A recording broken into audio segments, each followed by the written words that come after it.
যার কাছে ধৈর্য নাই, সহ্য নাই, মেনে নেওয়া নাই, মানিয়ে নেওয়া নাই, তার কাছে কখনো নিয়ামত আসবে না।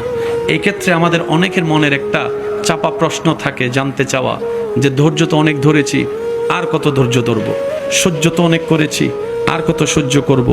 হাজার দিকে উত্তর না গিয়ে একটা উত্তর দেওয়ার চেষ্টা করি, মাথায় এবং মনে বসিয়ে রাখবেন যদি ভালো লাগে।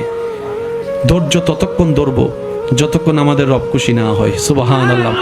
যতক্ষণ রব খুশি না হবে ততক্ষণ ধৈর্য, ততদিন ধৈর্য, তত মাস ধৈর্য, তত বছর ধৈর্য।